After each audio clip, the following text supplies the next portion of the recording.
Hello students, welcome to my channel. So student, जैसा कि आपके बीए सेकेंड सेमेस्टर में जो आपका सोशियोलॉजी है यानी समाजशास्त्र, तो आज की वीडियो में मैं आपके सेकेंड सेमेस्टर के समाजशास्त्र का एमसीक्यू लेकर आई हूँ।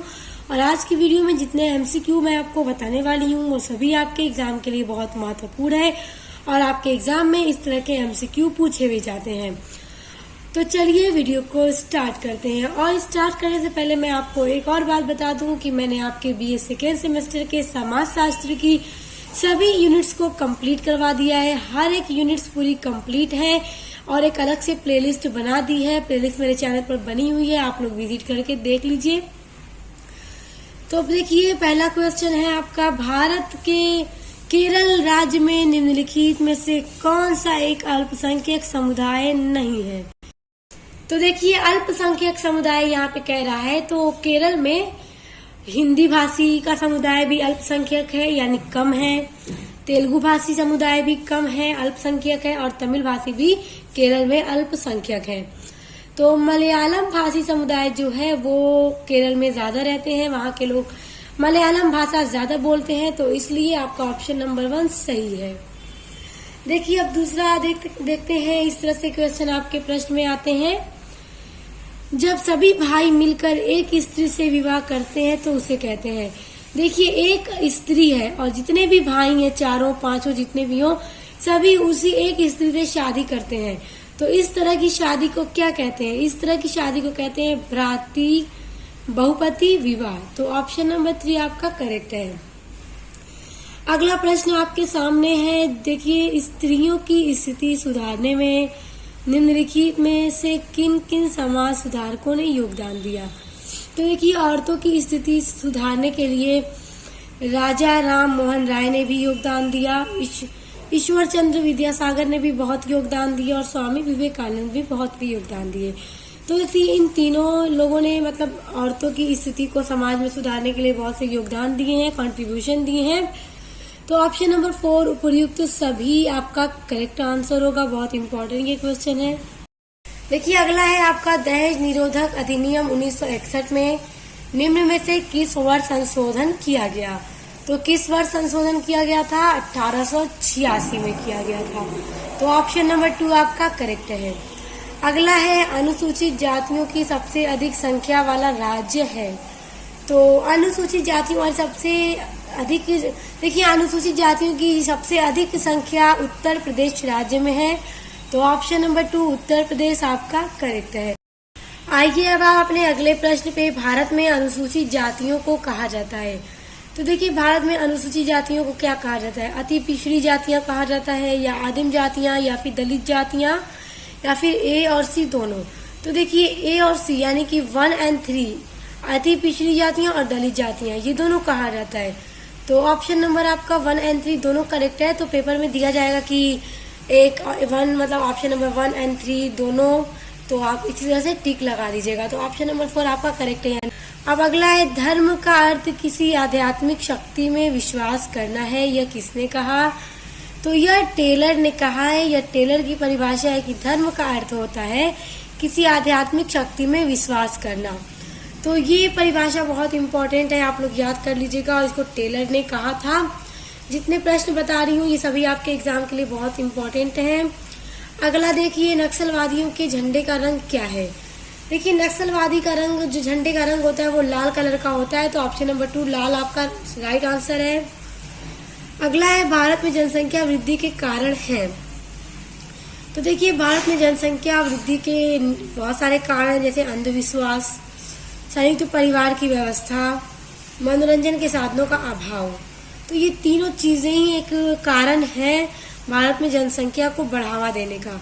देखिए, मनोरंजन के साधनों की कमी है तो लोग यौन संबंधों को ही मनोरंजन का साधन बना लेते हैं, जिससे क्या है, जनसंख्या में वृद्धि होने लगती है।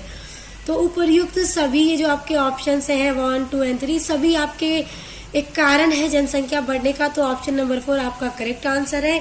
और आपके सोशियोलॉजी जो सेकेंड सेमेस्टर का सिलेबस है उसमें हर एक यूनिट ये जो है पूरी मैंने कंप्लीट करा रखी है, जिसमें मैंने पूरा अच्छे से एक्सप्लेन कर करके आपका सब करा दिया है। तो आप लोग जाकर देख लीजिएगा।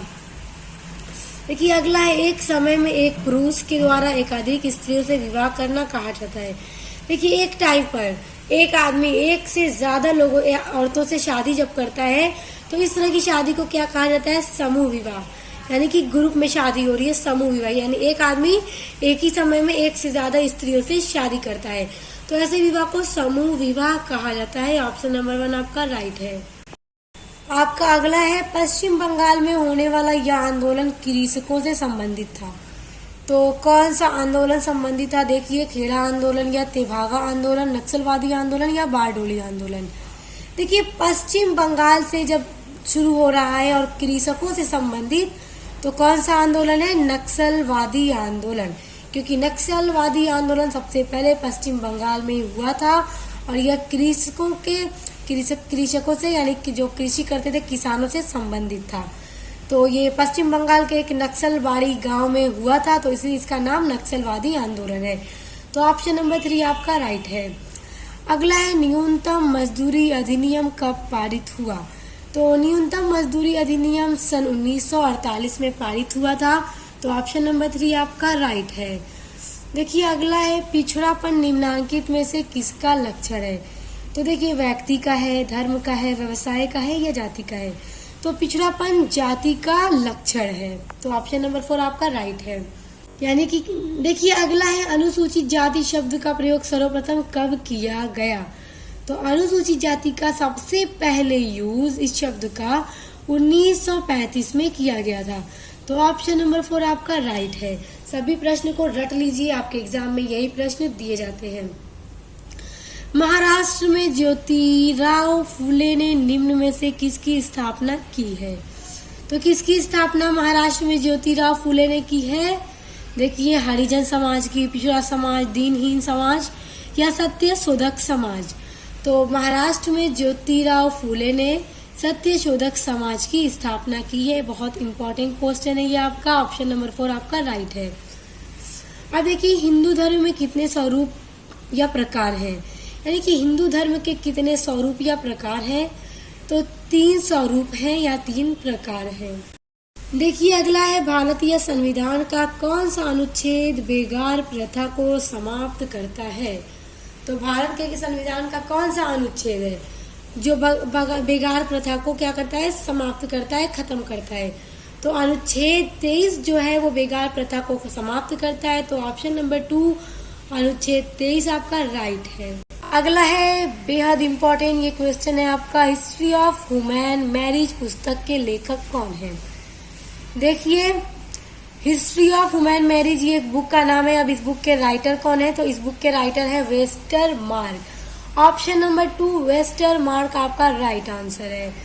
अगला है, वर्ग सिद्धांत की आधुनिक व्याख्या किसने की? तो वर्ग सिद्धांत की आधुनिक व्याख्या कार्ल मार्क्स ने की है। और देखिए स्टूडेंट्स, जो भी आपके सिलेबस में सिद्धांत है और जो भी यूनिट्स हैं 1 से लेकर 8 तक पूरी की पूरी कंप्लीट करा रखी है मैंने, और प्लेलिस्ट मैं आपको डिस्क्रिप्शन बॉक्स में दे दूंगी।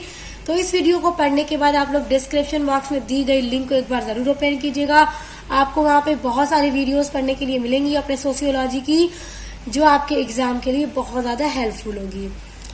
अब देखिए अगला है, विलासी वर्ग के संबंध में अत्यंत महत्वपूर्ण विचार किसने प्रस्तुत किया? तो विलासी वर्ग के संबंध में किसने महत्वपूर्ण विचार प्रस्तुत किया? वेवलेन ने किया। तो ऑप्शन नंबर 2 वेवलेन आपका राइट आंसर है। देखिए अगला क्वेश्चन है, कानू सान्याल ने किस सन में आत्महत्या कर ली थी? तो अब पहले देखिए कानू सान्याल था कौन। देखिए अभी आपने ऊपर एक एमसीक्यू देखा, पश्चिम बंगाल में एक आंदोलन हुआ था जो कृषकों से संबंधित था, किसानों से संबंधित था। तो उस आंदोलन का क्या नाम था? नक्सलवादी आंदोलन। तो नक्सलवादी आंदोलन को जो नेतृत्व कर रहा था कानू सान्याल, और कानू सान्याल के साथ एक और थे नेता चारू मजूमदार। तो ये कम्युनिस्ट पार्टी के नेता थे कानू सान्याल और चारू मजूमदार, जो कि नेतृत्व कर रहे थे नक्सलवादी आंदोलन का। तो अब आप समझ गए होंगे कि कानू सान्याल कौन है। तो कानू सान्याल ने अपनी आत्महत्या कर ली थी, और उन्होंने अपनी आत्महत्या सन 2010 में की थी। तो बहुत इंपॉर्टेंट क्वेश्चन है, याद रखिएगा। और नक्सलवादी आंदोलन ये आपके सिलेबस में भी है सेकेंड सेमेस्टर सोशियोलॉजी के, तो उसके ऊपर मैंने एक पर्टिकुलर वीडियो भी बना रखी है, प्लेलिस्ट आप चेक कीजिएगा, आपको मिल जाएगी। देखिए अगला है, नक्सली हिंसा की शुरुआत किस वर्ष प्रारंभ हुई? तो देखिए नक्सली जो हिंसा की शुरुआत हुई थी वो 1967 में हुई थी।